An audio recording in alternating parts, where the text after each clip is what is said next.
Para o Natal. Hoje os paramentos são rosa, cor da alegria. Como eu não trouxe rosa, eu botei vermelho, né? Para combinar com a vela.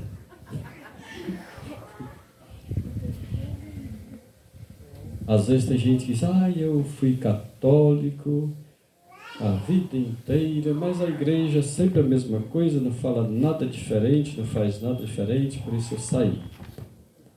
Às vezes somos nós que não prestamos atenção, não? Preste atenção que a liturgia prega, o que celebra, que nós celebramos na liturgia, e a história de Jesus. A história de Jesus começa com o anúncio do anjo. Também a nossa história. Não é? Vocês que são mães, vocês sabem, não?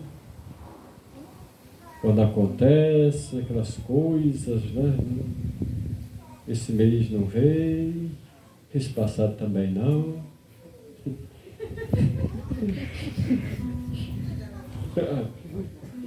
Já mudou a história, não? Olha a preocupação. O que é que vem, né? E aí começa a história aí. Às vezes o pessoal diz: Frantão ganhou neném. Ganhou não, perdeu. Ganhou quando ele começou a ser gerado no ventre materno. Aí começou a história, né? Aí vocês fazem um tempo de quê? Como é que chama o tempo que vocês fazem? Pré-natal, né? Preparação para o Natal do menino, vai nascer. A igreja chama Advento. Você chama pré-natal, né? Esse advento, a celebração do grande evento que é o nascimento de Jesus, né? Tem o pré-natal, preparação para o Natal de todos nós, né? Por isso já foi anunciado, né, a vinda de Jesus, quando Isaías chama a atenção para a sua comunidade. Parece que é para nós hoje também, né? E aí o profeta Isaías diz: filhos, foi-lhe dado a glória dos céus. Peraí, tá aqui, eu chego lá, viu? Seus habitantes verão a glória do Senhor. Fortalecei as mãos enfraquecidas e firmai os joelhos debilitados. Às vezes a gente é fraco, está fraco, né? Não faz, nem reza. Eu estudei numa congregação que o lema da congregação era trabalho, oração e reação.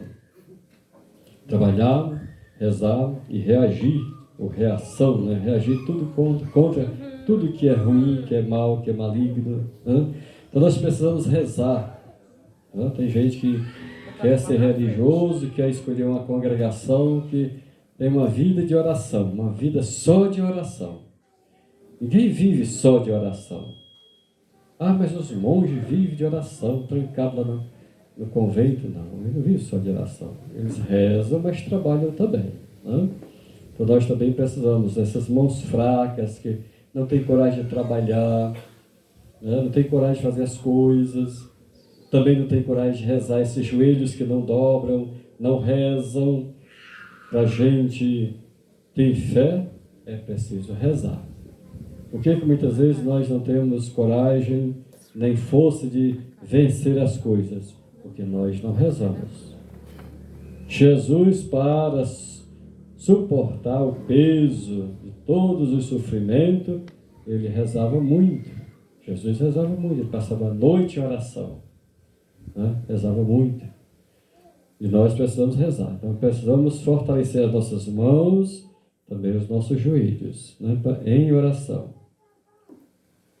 Dizei às pessoas deprimidas: criai ânimo, não tenhais medo. Vejam que a depressão não é uma doença da agora, não. Não é doença moderna, não. É uma doença antiga, já desde o antigo da humanidade. Lá do Antigo Testamento, no começo da humanidade, já tinha depressão. O que a pessoa depressiva pensa e quer? Só pensa em morrer. Só quer morrer. Por isso o profeta diz: diga às pessoas debilitadas, né, que tenha ânimo, tenha coragem, não tenha medo. Quem tem depressão tem medo de sair na rua, tem medo de conversar com as pessoas, Por isso vocês prestem bem atenção.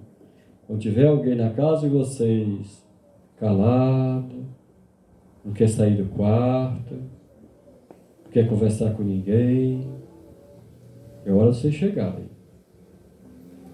Triste, não tem alegria com nada, é hora de vocês chegarem. Não deixe ele ficar muito tempo lá sozinho, nem ela. Hein?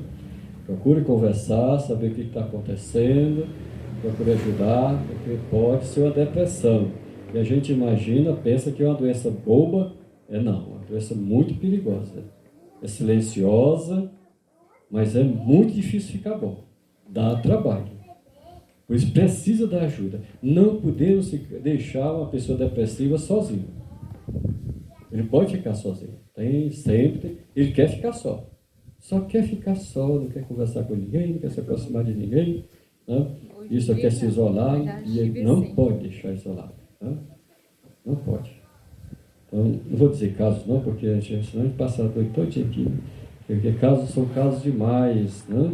Então é preciso que vocês tenham cuidado, né? Porque a gente tem uma família, né? Tem um esposo, uma esposa, um filho, né? É para cuidar um do outro, né? Para cuidar um do outro. Os filhos cuidar dos pais, os pais cuidar dos filhos, né? Vocês, esposa, quando vocês dormirem com o marido, bote o braço em cima da barriga dele, para vocês sentirem que está respirando.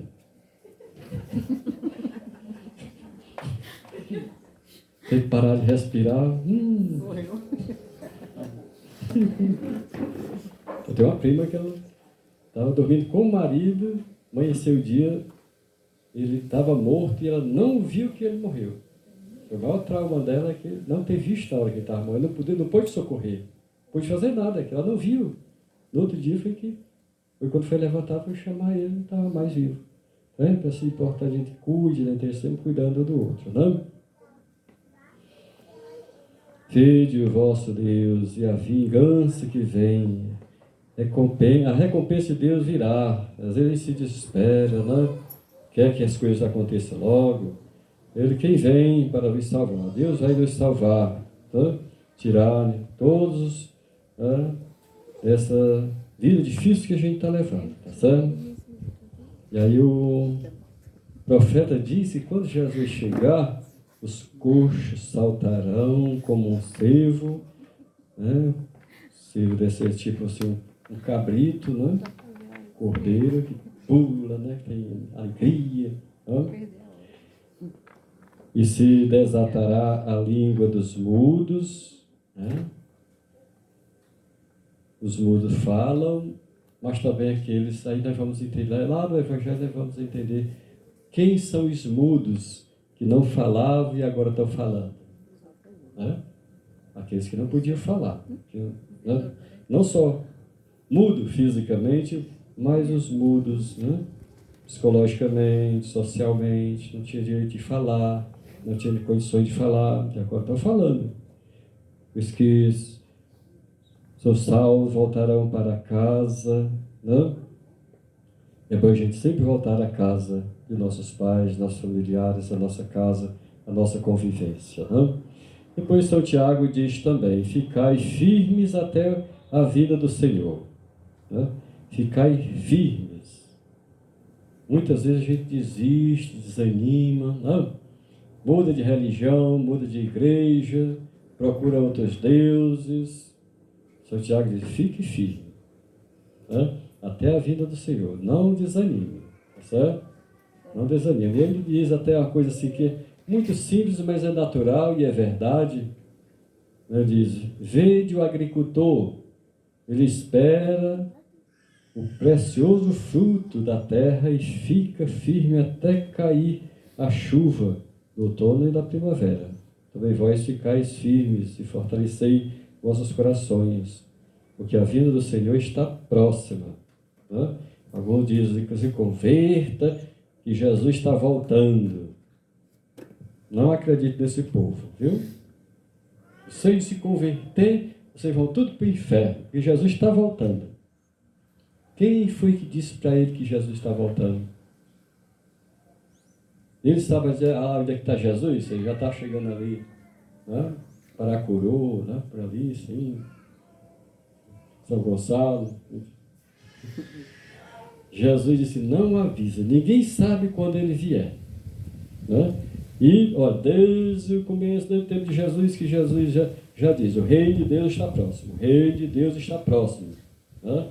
Está próximo, tá? Tudo isso que nós vivemos, nós temos, tudo isso faz parte do reino de Deus. Todos nós fazemos parte do reino de Deus. O reino de Deus não é só o reino do céu, não é só o reino espiritual. Ah, então foi para o reino de Deus. Quer dizer que ele morreu? Aqui também é o reino de Deus. Nós já vivemos no reino de Deus. Depende de cada um de nós. Não sei se vocês já provaram, mas se a gente prestar atenção, quantas vezes nós vivemos no inferno, né?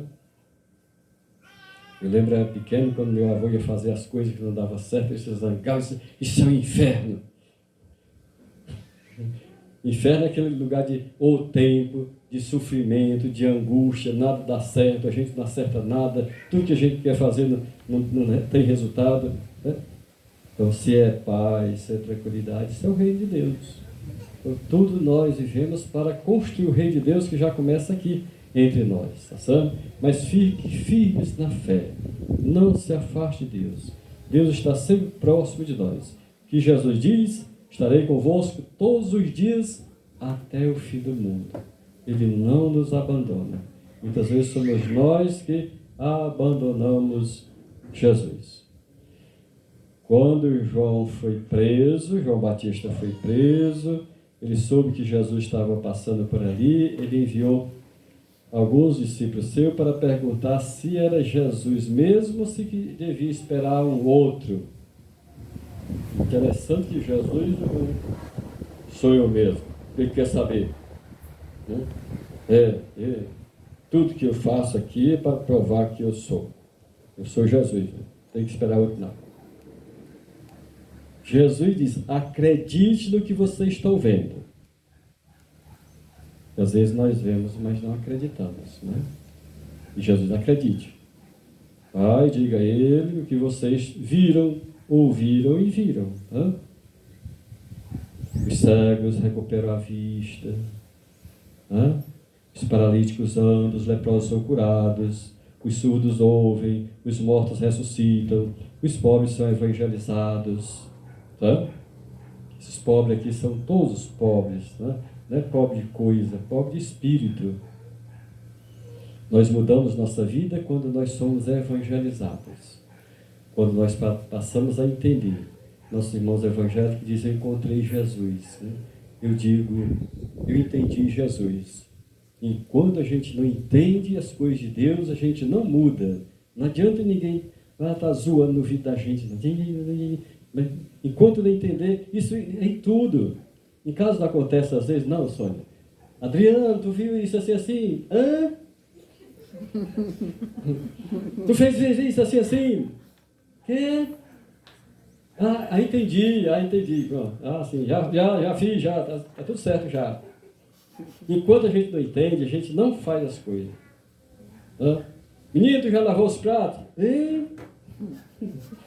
Enquanto não entende o que é, a gente não muda, não faz. Então, esse encontrar Jesus é entender. Enquanto nós não entendemos a Bíblia, enquanto nós não entendemos a palavra de Deus, nós não mudamos.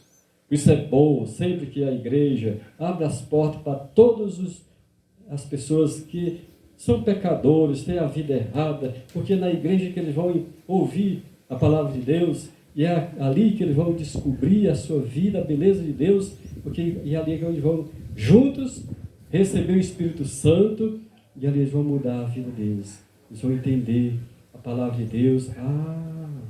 Agora eu estou começando a entender, por isso que eu vou à missa todo domingo. Por isso que eu preciso ir à missa, eu estou entendendo as coisas agora como é que é, e muda de vida. Começa a mudar de vida, começa a fazer as coisas certas, porque enquanto nós ficamos batendo, você não pode, e aí a pessoa fica duvidosa, e o que eu posso mesmo? E eu vou para a igreja para quê? Fazer o quê se eu não posso nada? Aí a partir do momento que eu posso fazer isso aqui eu não posso, mas eu posso outra coisa, e aí nós vamos começando a consertar a nossa vida, vamos começando a ouvir e entender. Esse entender é abrir os olhos. Tem muitos cegos que é cego porque não quer ver. Tem muitos surdos que são surdos porque não querem entender. E aí vamos ouvindo, agora eu quero ouvir. A gente passa o dia todo com a rádio Dom Bosco ligada, não? Canção nova, não sei o quê, né? Século XXI, e que a televisão passa o dia todo dia. Ainda bem que Deus deu 2 ouvidos, né? Que fosse só um encher e vazar. Né? Mas a gente por um lado sai pelo outro. Será que entendeu alguma coisa? Fica alguma coisa, fica, não? Por isso que é preciso a gente estar ouvindo, ainda vamos começando a abrir os nossos olhos. A gente vai escutando e vai abrindo os olhos, vai enxergando as coisas, né? Agora eu vejo diferente. Né? Por isso Jesus disse que muitos vão ver, muitos cegos vão ver, muitos surdos vão falar. Agora nós temos direito de falar. Hoje todo mundo fala, todo mundo escuta, escutamos demais. E aí precisa a gente saber o que está escutando, saber o que vai falar. Eu ouvi uma história aqui e a minha vontade de passar aquela história logo para frente. Né? Isso que está acontecendo hoje, né? Principalmente o povo do Zap. Recebe uma notícia, não sabe nem o que é, nem sabe nem se tem fundamento aquilo, já tem, quer passar logo para frente para avisar para outros que já está acontecendo isso, vai acontecer aquilo. Mas eu estou falando demais, não? Estou escutando demais, estou falando demais e estou vendo. Agora eu vejo, né? Eu estou vendo tanta coisa acontecer. Não? E aí às vezes nós, se não estiver preparados, a gente se desespera, às vezes, por tantas notícias que a gente escuta, que a gente vê, e muitas vezes é coisa ruim, não? Eu não sei, parece que é mais prazeroso você dar uma notícia ruim, e aí a gente parece que dá a impressão que só está existindo coisa ruim, só está acontecendo coisa ruim, e a gente não tem mais futuro não, está tudo perdido, não vai ter mais, não é nada não. Porque ninguém anuncia, ninguém divulga coisa boa. Eu acredito que tem muita coisa boa aqui. Né? É porque não é divulgado. E a gente não sabe. Né? Na igreja, na sociedade, no mundo todo, tem alguma coisa de bom ainda. Temos Deus, né? Que muita gente já acredita tanto nas criaturas que até esquece de Deus. Sempre para mudar as coisas. Deus diz, o clamor do meu povo chegou aos meus ouvidos.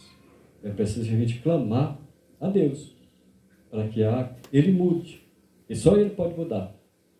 Ele fez tudo isso, sem nem precisar da nossa ajuda, e agora Ele precisa da nossa ajuda para arrumar, organizar as coisas, dar sentido à nossa vida, dar força para a nossa vida, para a gente ter coragem de continuar vivendo. Vamos ficar de pé, professar a nossa fé rezando. Creio em Deus Pai, Todo-Poderoso, no céu e na terra, e em Jesus Cristo, Senhor, nosso Filho, nosso Senhor, que foi concebido pelo poder do Espírito Santo, nasceu da Virgem Maria, padeceu sob Pôncio Pilatos, foi crucificado, morto e sepultado, desceu à mansão dos mortos, ressuscitou ao 3º dia, subiu aos céus, está sentado à direita de Deus Pai Todo-Poderoso, onde há de vir julgar os vivos e os mortos.